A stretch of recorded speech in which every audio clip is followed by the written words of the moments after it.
Dati po, pinag-usapan natin mga pagkaing nakakatanda, habits na nakakatanda sa atin. Ngayon naman, focus tayo sa mga 10 pagkaing nakakabata, maganda sa balat natin. More ito ang kakainin natin. So, quote-unquote, mga good foods to versus sa mga bad foods na pag-usapan din natin mamaya. Ito po, napakaganda. Yung mga nasa lista po nating 1 to 10, karamihan prutas, gulay, tsaka yung kulay nila mahalaga. Napakaganda pagka-orange, pagka-red, pagka-green, papaya. Halos number 1 ata to eh. So, maganda sa balat, iwas sa wrinkles, tanggal ng mga fine lines. Meron siyang alpha-hydroxy acids, AHA, na ginagamit din sa mga skincare products. Di ba, minsan may nakikita kayong papaya soap, papaya cream, o nilalagay sa mukha. Maganda po kasi mga component niya. Yan ang ginagamit. So, gaganda rin kulay natin. Mas medyo reddish orange din yung kulay natin. Mas gaganda. Spinach, kangkong, very healthy. Itong mga green vegetables. Meron siyang vitamin A, vitamin C, vitamin E, may vitamin K para sa dugo, may magnesium pa siya. Tapos, meron siyang, tumutulong siya sa collagen production. So, yung ganito, mataas pa sa fiber. Maganda sa tiyan. Diba ako na? So, ito po, very healthy. Maganda po sa balat natin. Number 3, napaka-healthy po, avocado. Yung iba, ayaw kumain ng avocado. Sabi nila, Doc, oily yan. Meron siyang fat, pero good fat siya. Good and healthy, monounsaturated fat. So, napakaganda, parang di ba, medyo may pagka-oily siya, hydrating siya, maganda sa balat, maganda sa katawan. Huwag lang lagyan na masyado maraming gatas at ibang bagay. Okay? Sweet potato, tulad na sinabi ko, ganda ng kulay, oh. So, kamote, okay? May antioxidant, may beta-carotene, tapos nagiging vitamin A siya, maganda siya sa skin elasticity, nagtatanggal din ng dead cells. Actually, may konting pag-aaral, pero basically maganda to. Actually, sa baga, maganda ang kamote. May pag-aaral yung malakas manigarilyo, okay din to. Hindi lang sa balat, sa buong katawan. Bata, matanda, healthy to. Ito po ang ganda ng kulay. Damihan lang ang kamatis. Minsan, pag walang ulam, kamatis lang. Diba? Napakaganda. Tulad ng sinabi ko, very colorful. Orange, very red. Ayan, no? Lycopene. May carotenoid, may vitamin A. Napakaganda po. Protects the skin. Lycopene, maganda sa puso. Prevents heart disease. Maganda sa, para din papababa ng cholesterol. Napakaganda, anti-cancer properties. At sa mga lalaki, kailangan natin tomatoes. Kasi yung mga may prostate problem, lumalaki ang prostate. Takot tayo sa prostate cancer. Kamatis ang katapat para makaiwas tayo sa mga prostate cancer. Mas okay po yung kamatis mismo kumpara sa ketchup, spaghetti with red sauce, or tomato sauce. Kasi pag ginawa ng ketchup at tomato sauce, maalat na eh, may salt na eh.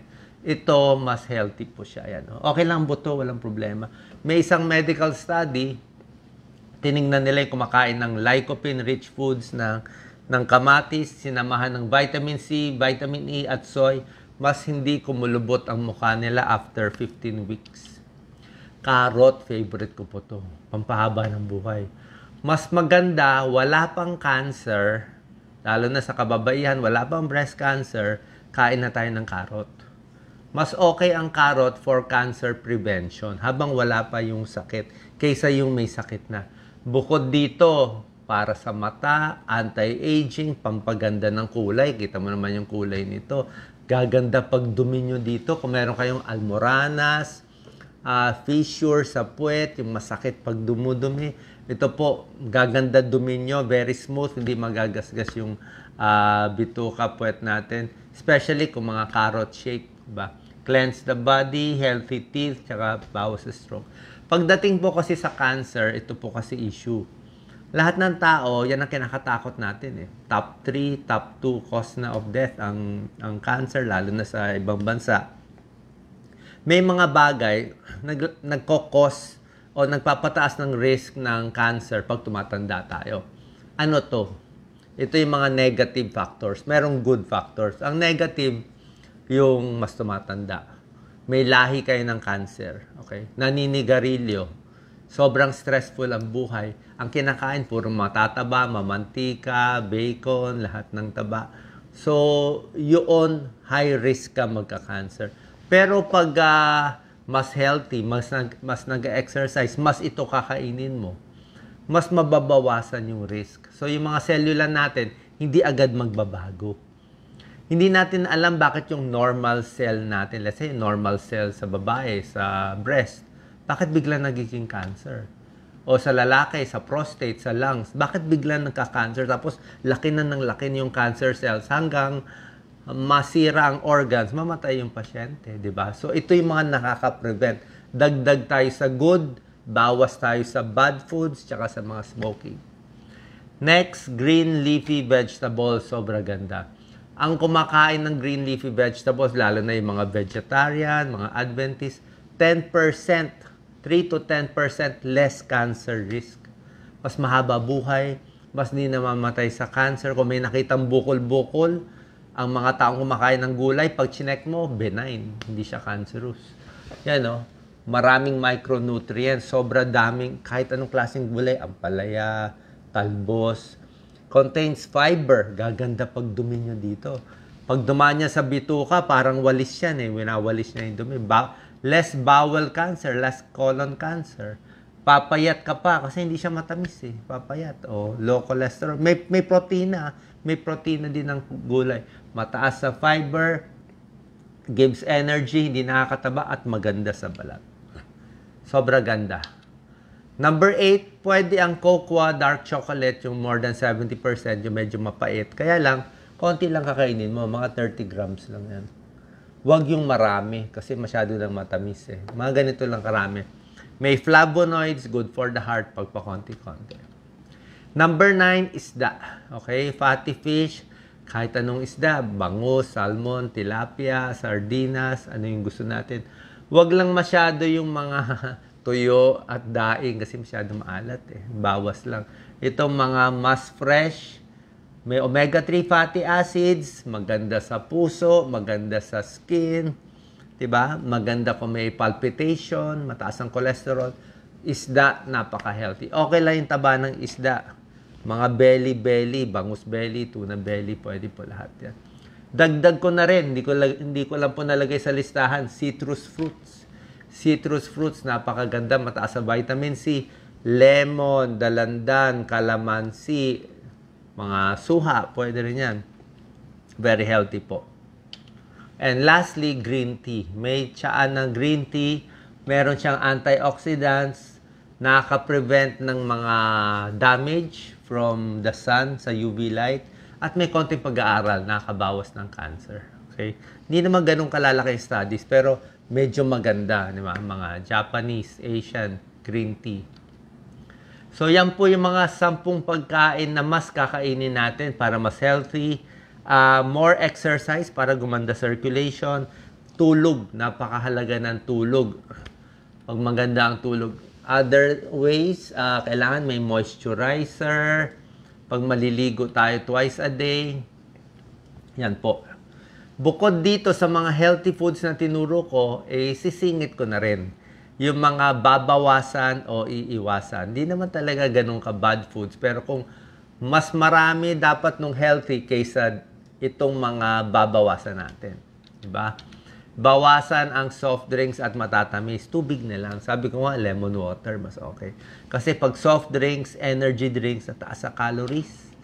Oo, nakakataba, may phosphorus, hindi maganda sa kidneys, diba? Alam nyo naman, matamis. Isang baso nito, 10 kutsaritang asukal, parang kumain ka na sa platong kanin. Dito, hindi ka pa mabubusog. Tubig na lang iserve nyo. Processed meat, nagsabi na ang World Health Organization, processed meat and meat in general, nakakataas ng cancer risk. O, sabi mo, Doc, ba't binibenta pa? Kailangan natin kumain depende nga sa dami. Tulad na sinabi ko, mas maraming ganitong pagkain, naninigarilyo ka pa, may lahi pa ng cancer, mas malaking chance maaga ng kaka-cancer. Pero kung less ang pagkain nito, mas maingat, di mas mababawasan ang chance. Okay, so processed meat, bawas lang bacon, sausage, ham, kasi may preservative siya kaya tumatagal. Tsaka maalat, tsaka mamantika. Okay, alcohol, alam naman natin yung malakas sa alak, 'di ba? Mas maputla ang muka, masama sa atay, masama sa utak, tapos sa tiyan din, at nakakapangit ng balat. Nakaka-dehydrate. Basically, nakaka-dehydrate. Yung mga prutas na sinabi ko, nakaka-hydrate siya eh. Di ba? Ito, nakaka-dehydrate po. Fried foods, yung ganito, pritong-prito. Okay? Lalo na pag reheated oil, ulit ng ulit yung mantika, tapos very high heat na kumukulo. Minsan, nagtatransform yung chemical eh. Nagiging cancerous. Okay? Tapos bawas din. Tataas ang cholesterol.